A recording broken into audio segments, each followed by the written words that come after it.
కాంగ్రెస్ ప్రభుత్వము 6 గ్యారంటీలను పక్కగా అమలు చేస్తామని చెప్తున్నది. కానీ సమయం సరిపోతుందా అనేది ఒకటి.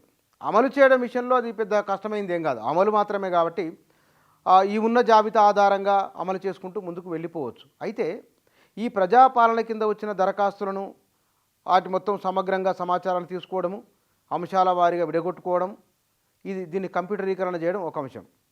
రెండవది వీటికి సంబంధించిన నిధులు సమకూర్చుకోవడం మరొక అంశం.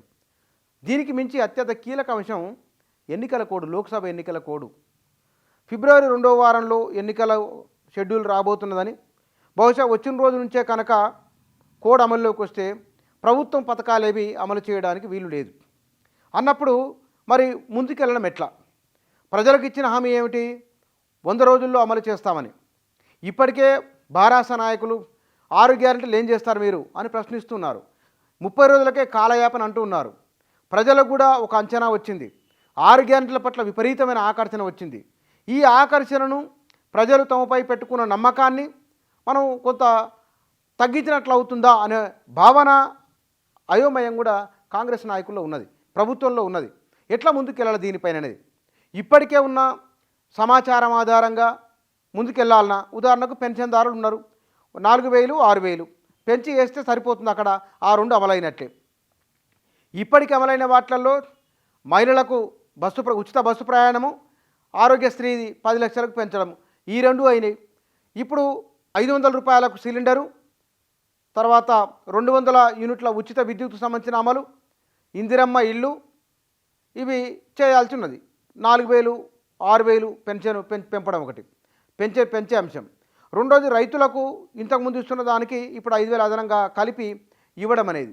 ఇక చేయూత విషయంలో విద్యార్థులకు ఉన్నది, తర్వాత 5 లక్షల కార్డు వారికి, విద్యార్థులకు స్కూటీలు, ఇవి చేయాల్సి ఉన్నాయి.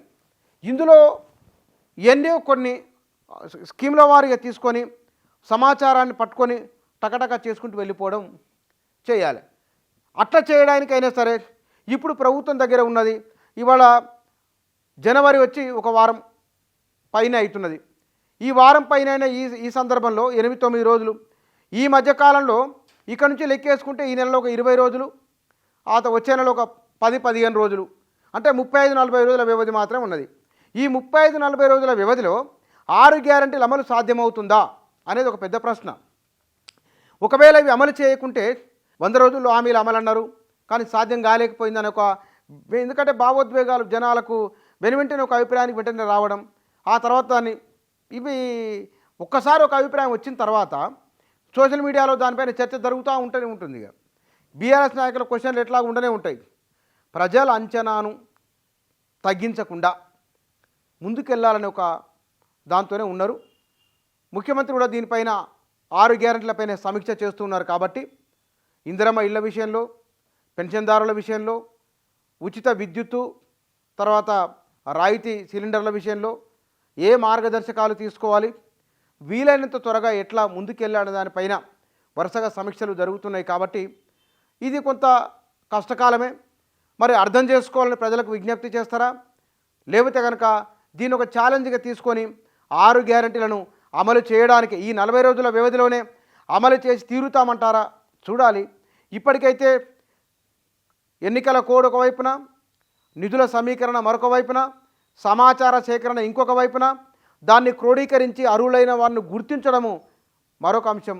ఇన్ని అంశాలు చుట్టూ కేవలం 30-40 రోజుల వ్యవధిలోనే ఈ ప్రభుత్వం చేయాల్సిన, అంటే యుద్ధ ప్రాతిపదికన డే అండ్ నైట్ పనిచేసే తప్ప అయినప్పటికీ కూడా కష్టసాధ్యంగానే కనబడుతున్న ఈ వాతావరణంలో ప్రభుత్వం దీన్ని తట్టుకొని ఎట్లా ముందుకెళ్తుందో చూడాలి.